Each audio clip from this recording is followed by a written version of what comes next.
नमस्कार दोस्तों, स्वागत है आपका हमारे YouTube चैनल पूजा सेवन स्टोरीज में। जय श्री कृष्ण। प्रिय साधक शक्ति की अग्नि परीक्षा। जय माता दी। माँ ललितांबिका की प्रचंड और करुणामयी शक्ति आप सभी के जीवन को आलोकित करे। अक्सर भक्त यह समझते हैं कि भगवती की कृपा का अर्थ केवल सुख सुविधाओं का मिलना या मनोकामनाओं की पूर्ति होना है, लेकिन सत्य इससे कहीं अधिक गहरा और चुनौतीपूर्ण है। जब वह आदिशक्ति किसी साधक को वास्तव में अपना चुनती है तो वह उसे केवल लाड प्यार नहीं करती, बल्कि उसे अग्नि परीक्षा से गुजारती है। माँ की कृपा का यह दूसरा पक्ष उन लोगों के लिए है जो साधारण भक्त से ऊपर उठकर एक योद्धा साधक बनना चाहते हैं। जब माँ किसी का हाथ थामती हैं, तो वे सबसे पहले उसके जीवन के उस जर्जर ढांचे को ढहा देती हैं जिसे भक्त ने अपना संसार मान रखा था। यह वह समय होता है जब भक्त को लगता है कि उसकी पूजा निष्फल हो रही है, क्योंकि उसके जीवन में सुख के बजाय संघर्ष बढ़ने लगता है। लेकिन याद रखिए, जिस पत्थर को मूर्ति बनना होता है उसे छैनी और हथौड़ी की मार सहनी ही पड़ती है। आज की यह जानकारी उन 7 कठोर लेकिन सच्चे संकेतों के बारे में है जो यह बताते हैं कि माँ आपके जीवन का कायाकल्प कर रही हैं। वे आपके अहंकार को तोड़ रही हैं, आपके झूठे मोहबंधनों को काट रही हैं और आपके भीतर की उस दिव्य शक्ति को जगा रही हैं जो अब तक सोई हुई थी। यदि आपके जीवन में अचानक उथल पुथल मची है, यदि अपने ही पराये होने लगे हैं और यदि आप खुद को एक गहरे अकेलेपन में पा रहे हैं, तो विचलित न हो। यह वीडियो आपको यह समझने में मदद करेगा कि ये परेशानियां सजा नहीं हैं जो आपको एक नया जन्म देने के लिए की जा रही हैं। आइए जानते हैं माँ की परीक्षा के वे 7 पक्के संकेत क्या हैं। दोस्तों, आगे बढ़ने से पहले आपसे एक खास निवेदन है। अगर यह वीडियो आपको अच्छा लगे तो इसे लाइक कीजिए, चैनल को सब्सक्राइब कीजिए और सबसे जरूरी बात, इस वीडियो को हाइप करना बिल्कुल मत भूलिए। आपकी एक हाइप हमें और ज्यादा लोगों तक पहुँचने में मदद करती है और हमारे हौसले को और मजबूत बनाती है। आपका एक लाइक हमें ऐसे ही और दिव्य व प्रेरणादायक वीडियो बनाने की ताकत देता है। इसलिए कृपया करके इस वीडियो को लाइक और हाइप करके इस वीडियो को पूरा देखिए और दूसरों के साथ शेयर भी कीजिए। चलिए अब बिना देरी किए वीडियो को शुरू करते हैं। पहला संकेत, जीवन में अचानक बाधाओं का ज्वार। शक्ति की इस यात्रा में जब माँ ललितांबिका किसी भक्त को अपनी अनंत कृपा के लिए चुनती हैं, तो सबसे पहला संकेत अक्सर एक चक्रवात की तरह आता है।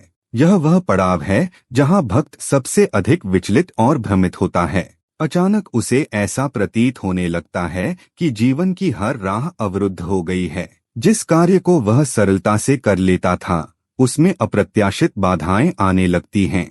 मानसिक शांति की जगह बेचैनी और सुरक्षा की जगह अस्थिरता ले लेती है। यहाँ एक साधारण भक्त अक्सर यह प्रश्न करने लगता है कि हे माँ, मेरी भक्ति में क्या कमी रह गई जो आप मुझे यह दुख दे रही हैं? परंतु सत्य इसके विपरीत है।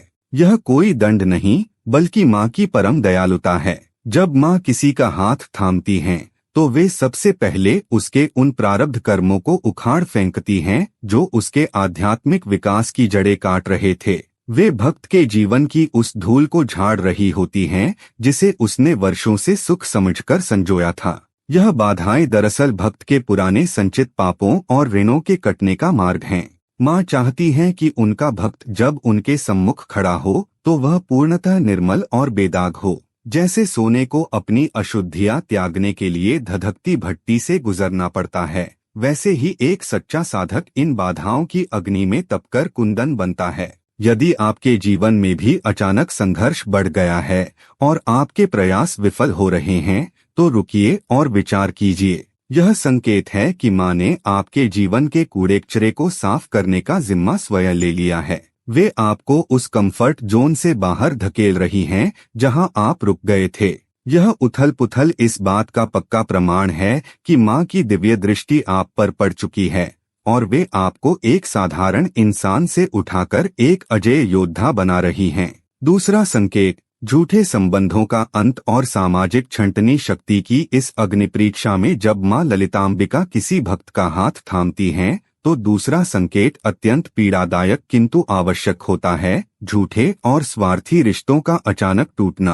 अक्सर भक्त इस अवस्था में स्वयं को अकेला और असहाय महसूस करने लगता है। जिन मित्रों, संबंधियों और करीबियों को उसने अपना संसार मान रखा था, वे अचानक उससे विमुख होने लगते हैं। बिना किसी ठोस कारण के रिश्तों में कड़वाहट आ जाती है और भक्त की छवि को धूमिल करने के प्रयास होने लगते हैं।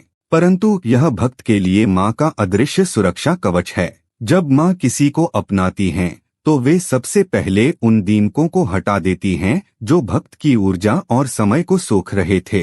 वे जानते हैं कि कौन से रिश्ते केवल स्वार्थ की नींव पर टिके हैं और भविष्य में आध्यात्मिक मार्ग की सबसे बड़ी बाधा बनेंगे। माँ स्वयं उन कड़वे लोगों को आपसे दूर कर देती हैं ताकि आपकी साधना का मार्ग निष्कंटक हो सके। इस अलगाव को हानि न समझें, बल्कि इसे माँ की छंटनी प्रक्रिया मानें। वे आपके जीवन से कचरे को बाहर निकाल रही हैं ताकि आपके हृदय में केवल उनके लिए और उन सच्चे आत्माओं के लिए स्थान बचे जो आपकी उन्नति में सहायक हों। यदि लोग आपको गलत समझ रहे हैं या आपको अकेला छोड़ रहे हैं, तो मुस्कुराइए। यह संकेत है कि माँ ने आपको उन बंधनों से मुक्त कर दिया है जो आपको उड़ने से रोक रहे थे। अब आपकी यात्रा केवल माँ और आपके बीच की है, जहाँ कोई तीसरा हस्तक्षेप नहीं कर सकता। तीसरा संकेत, अहंकार का ध्वंस और पूर्ण शरणागति। शक्ति की इस कठिन डगर पर जब माँ ललितांबिका किसी साधक को पूर्णतः अपनाती हैं, तो तीसरा और सबसे निर्णायक संकेत अहंकार पर प्रहार के रूप में प्रकट होता है। यह वह क्षण है जहाँ भक्त का वह स्वाभिमान, जिसे उसने वर्षों की मेहनत से बनाया था, अचानक कांच की तरह टूटने लगता है। जिन उपलब्धियों, पद प्रतिष्ठा या ज्ञान पर उसे गर्व था, माँ उन आधारों को हिला देती हैं। उसे ऐसा महसूस होने लगता है कि वह कुछ भी नहीं है, उसकी अपनी कोई सत्ता नहीं है और वह संसार के सामने असहाय खड़ा है। परंतु यह भक्त का पतन नहीं, बल्कि उसके परम उत्थान की शुरुआत है। माँ जानती हैं कि जब तक भक्त के भीतर मैं का अहंकार जीवित है, तब तक माँ का दिव्य निवास संभव नहीं। वे भक्त को उन परिस्थितियों में डालती हैं जहां उसे अपनी सीमाएं नजर आने लगती हैं। जब दुनिया के सारे रास्ते बंद हो जाते हैं और अहंकार की दीवारें ढह जाती हैं, तब भक्त के पास केवल एक ही मार्ग शेष बचता है, माँ के चरणों में पूर्ण समर्पण। यहीं से एक साधारण भक्त अनन्य भक्त में रूपांतरित होता है। जब वह यह स्वीकार कर लेता है कि माँ, जो कुछ है वह तू ही है, मैं तो केवल निमित्त हूँ, तब उसका बोझ माँ स्वयं उठा लेती हैं। यदि आपको भी लग रहा है कि आपका मान सम्मान कम हो रहा है या आपकी योजनाओं पर पानी फिर रहा है, तो विचलित न हो। यह माँ की वह करुणा है जो आपको खाली कर रही है ताकि वे आपको अपनी दिव्य शक्तियों से भर सकें। अहंकार का मरना ही अनंत शक्ति के जन्म का पहला प्रमाण है। चौथा संकेत, एकांत की प्यास और बाहरी कोलाहल से विरक्ति। शक्ति की इस अग्नि परीक्षा में जब माँ ललितांबिका किसी भक्त की चेतना को गहराई से स्पर्श करती हैं, तो चौथा संकेत एक शांत अंतर्मुखता के रूप में सामने आता है। यह वह अवस्था है जहाँ भक्त का मन बाहरी दुनिया के शोर शराबे, सामाजिक उत्सवों और व्यर्थ की गपशप से उगने लगता है। कल तक जो महफिलें उसे आनंद देती थीं, आज वही उसे बोझिल और खोखली लगने लगती हैं। उसे महसूस होने लगता है कि बाहर जो कुछ भी घट रहा है वह सब क्षणभंगुर है। परंतु यह अकेलापन कोई अवसाद या दुख नहीं, बल्कि भक्त की आत्मा का निज घर लौटने का निमंत्रण है। भक्त के भीतर एक ऐसी तीव्र इच्छा जागृत होती है कि वह कहीं शांत बैठकर बस माँ का स्मरण करे या उनकी ऊर्जा को महसूस करे। वह अब भीड़ में रहकर भी स्वयं को अलग पाता है, क्योंकि उसकी आंतरिक लय अब संसार से नहीं, बल्कि उस पराशक्ति से मिल चुकी है। इस एकांत में ही भक्त को वे सूक्ष्म अनुभूतियां प्राप्त होती हैं जो शब्दों से परे हैं। जब वह चुपचाप बैठता है तो उसे अपने भीतर ही ब्रह्मांडीय स्पंदन सुनाई देने लगते हैं। यदि आपके साथ भी ऐसा हो रहा है कि आपको अकेले रहना प्रिय लगने लगा है और आप दुनिया की चकाचौंध से दूर अपनी साधना में ही तृप्ति पा रहे हैं, तो समझ लीजिए कि माँ ने आपके हृदय के द्वार खोल दिए हैं। वे आपको बाहरी भटकाव से बचाकर आपके भीतर छिपे हुए दिव्य सत्य से साक्षात्कार कराना चाहती हैं। यह एकांत ही वह गर्भ है जहां एक महान साधक का पुनर्जन्म होता है। पांचवा संकेत, दिव्य अंतर्ज्ञान और पूर्वाभास की जागृति। शक्ति की इस कठिन साधना में जब मां ललितांबिका किसी भक्त को अपनी सूक्ष्म ऊर्जा से जोड़ती हैं, तो पांचवा संकेत दिव्य अंतर्ज्ञान के रूप में प्रकट होता है। यह वह अवस्था है जहां भक्त की तर्क शक्ति के पीछे एक तीसरी आंख खुलने लगती है। अचानक उसे आने वाली घटनाओं का पूर्वाभास होने लगता है। कुछ घटित होने से पहले ही उसका मन उसे संकेत देने लगता है। उसे लोगों के चेहरों के पीछे छिपे उनके वास्तविक इरादे स्पष्ट दिखने लगते हैं। परंतु यह कोई जादू नहीं, बल्कि मां की वह अभय दृष्टि है जो भक्त को संसार के छलकपट से सुरक्षित रखती है। उसकी चेतना अब इतनी संवेदनशील हो जाती है कि वह प्रकृति और ब्रह्मांड के संकेतों को समझने लगती है। यदि आपके साथ भी ऐसा हो रहा है कि आपकी कही बातें सच होने लगी हैं या आपको खतरों का आभास पहले ही हो जाता है, तो समझ लीजिए कि मां ने आपके भीतर अपना ज्ञान प्रकाश भर दिया है। अब आप केवल देख नहीं रहे, बल्कि मां की नजरों से सत्य को पहचान रहे हैं। छठा संकेत, वाणी का ओज और संकल्प की वज्र शक्ति। शक्ति की इस अग्नि परीक्षा के अंतिम पड़ाव पर जब मां ललितांबिका किसी भक्त को अपनी पूर्ण सत्ता के साथ जोड़ती हैं, तो छठा संकेत उसकी वाणी और संकल्प में दिखाई देता है। यह वह अवस्था है जहां भक्त के शब्दों में एक अनूठा ओज और अधिकार आ जाता है। अब वह जो कहता है उसमें केवल तर्क नहीं, बल्कि एक दिव्य सत्य की गूंज होती है। उसकी वाणी दूसरों के हृदय को बेधने लगती है, न डराने के लिए बल्कि उन्हें जागृत करने के लिए। परंतु यह शक्ति भक्त की अपनी नहीं, बल्कि साक्षात वाक्शक्ति मां सरस्वती और मां महाकाली का संयुक्त स्वरूप है। भक्त का संकल्प इतना दृढ़ हो जाता है कि वह कठिन से कठिन परिस्थितियों में भी डगमगाता नहीं। यदि उसने मन में कुछ ठान लिया, तो पूरी प्रकृति उसे सिद्ध करने में जुट जाती है। उसके भीतर से संशय पूरी तरह समाप्त हो जाता है और निश्चय का जन्म होता है। यदि आपके साथ भी ऐसा हो रहा है कि आपके शब्द प्रभावी होने लगे हैं, लोग आपकी सलाह को गंभीरता से ले रहे हैं और आपके संकल्पों में एक अलौकिक बल आ गया है, तो समझ लीजिए कि मां ने आपकी जिह्वा और मन पर अपना अधिकार कर लिया है। अब आप केवल एक साधारण मनुष्य नहीं, बल्कि मां की शक्ति के एक जीवंत माध्यम बन चुके हैं।